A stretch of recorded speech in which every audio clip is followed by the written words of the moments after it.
It's time. We need to talk Swatch. The channel is Swatch 150 after all, and as you might know from my videos, I have quite an extensive collection of Swatch watches. Where I want to begin though is where this really in many ways began for me becoming a big collection, which is to do with what you see here, looking quite like postcards. These are the destination specials. Now these are only a fraction of even my destination specials. There have been 77 in total.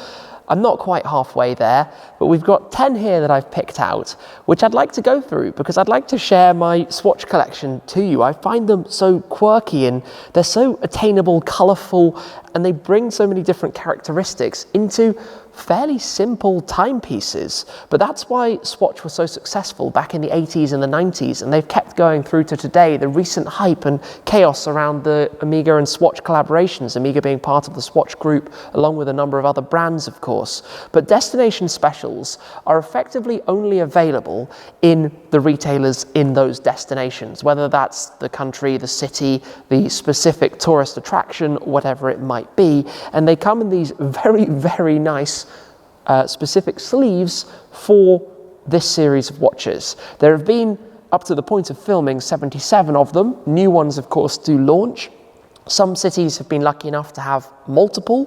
For example, we have 3 from London. Some cities don't yet have them. Maybe they will in the future. But these are the collection that I've decided I would like to start with. And I think, given I'm from London, based in London, we should begin with the London collection here. There have been the 3 different ones. They all have stamp marks in the corner that are relevant, of course, for the locations and greetings from that particular city. Prioritaire par avion. Priority by plane, I think that means, from French. But let's just open this up and you'll start to get a little feel for what these are about. These are the new Gent swatches. So the Gent size is 34mm, these are 41mm. They're super simple. Some of them have additional details, additional pieces around the strap, but you can see, for example, the details here. You've got the guards from Buckingham Palace, you've got the London bus, you've got the taxis, you've got Big Ben, you've got all these different elements, including an umbrella, which links to being in London. If we open up the other one, these are effectively a matched pair. Not this one, actually. That would be that one. I should do this in the right order, just so we have them. These are a matched pair. They've actually had 2 from London, which are the inverted, almost colour schemes. And they say greetings from London up on them as well.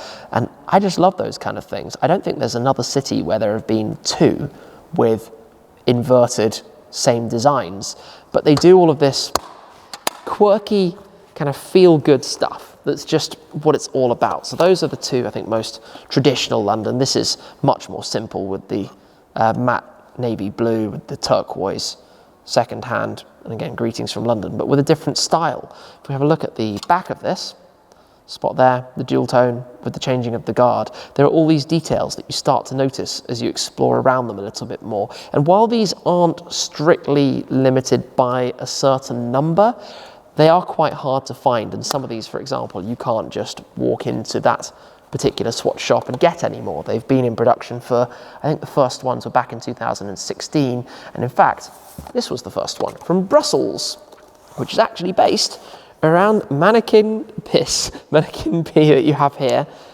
Oh, got the face. I've worn all of these. I like to have them, but that's a famous monument in the capital city of Brussels, and you have the coloured gauge that goes around with it. And again, a contrast strap on the back and those details. Greetings from Brussels, capital city of Belgium. Quetier from Brussels, I think it's called. That is the first destination special, official destination special. They had made some before that, and there are even specific outlets, retailers, that have their own watch that aren't part of the destination specials.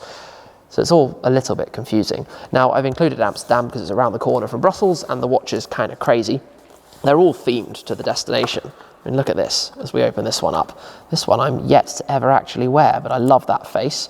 I love that blue chrome style face. Obviously lots of things there, again, linking to the city, the style of buildings, crazy colours absolutely everywhere. The bicycles that you see pretty much non-stop in Amsterdam and all around the Netherlands. Everybody cycles to get just about anywhere. Zermatt is a fun one. There have obviously been lots of Swiss watches, given the country of origin of Swatch, but Zermatt is actually a little bit of a personal one for me. Some of you will know prior to making videos, I was a ski instructor and I actually passed my BASI ski qualifications in Zermatt, which is quite fun. So this obviously has the Matterhorn in the center and the marmots, and again, more feelings of being in the mountains. It's this attention to detail and differences between them. You can imagine they must spend a lot of time thinking about these. Here you've got the ghost style face, obviously all with the standard automatic timekeeping, but it's cheerful and it works. Why do anything any more complicated or different? They've changed the packaging on some of the more modern ones. I say modern, these aren't exactly old compared to some of the older swatches that I have and certainly many other people have.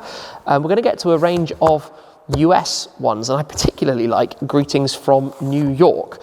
New York, very, very American, with the stars and the stripes, and of course the Statue of Liberty in the watch face, the style and the way that's presented. I don't know, you just can't get more American than that, can you? The red, white and blue. I think it's really nice, so I like that one quite a lot. We've got Miami, again, the American ones are really on theme. I've got to give them to this, give them that. This is very, very Miami, colourful. We've got flamingos, we've got the palm trees, we've got everything that just screams Miami. The Miami Vice style writing on the Miami text there, and a bit of Ocean Drive brought into it, and obviously the sea and the vibes, the pink lights. So the Miami one is also another pretty nice touch, I think. Put that one away. We move to Las Vegas. Any bets for what the Las Vegas one is going to look like? I think you're probably going to be about on the theme. It is, of course, the Las Vegas casino. You have the playing suit pieces inside the face. I don't think I've worn this one either. You've got the dice, you've got the lights, you've got bells and alarms and all sorts of things. They all say greetings from and their respective cities. And I think another nice, crazy one. And I love the colors. I mean, you know my car collection. I'm all about bright and cheerful and just having a good time. And I think these allow you to express that. And that's why I got so hooked on swatches, because, you know, these are £100 each, let's say. They're not exactly, let's say, cheap, but relative to very expensive watches, there's less stress connected with them. You feel like you can get away with things. Dubai, this was a hard one to track down because this was one of the early ones and they actually sold out a long time ago. So I had to pick this one up secondhand, but it was brand new. The Dubai one, again, is very on theme for Dubai. The gold skyline. You can see in the skyline the Burj Al Arab. We've got some of the other skyscrapers, even a yacht down towards the very end with the gold theme for the watch, also for the crown, and just white outside of that otherwise. But another very, very on theme destination special. And this is what I think Swatch do, as I said, so very well. And that's just 10 of them. That's just the first 10 of the destination specials, if I was able to track them all down. And they're for sale online, but it's not the same. I'm hoping to pick them up when I go to the right locations. In general, all the places that I've been, and obviously I haven't been able to share all of them with you. So maybe from time to time we'll have the Swatch collection updates with, I have to do some catching up to share all of the swatches. But then by that point, maybe just show the new ones that come on in, because I tend to like them as they get released. You know, they often theme them around different events, different celebrations, different large-scale things. The Expo 2020 in the UAE, how majestic for the Queen's celebrations this year as well, and many others, which we'll have to touch on in due course. But I think, as the name suggested, Swatch, we were going to be seeing some swatches at some point. What I need to work out is what would be the coolest way to display these here, because I'd love to have eventually the full collection out on show in some form. So I need to try and make that happen. For now, part 1 of the Swatch collection.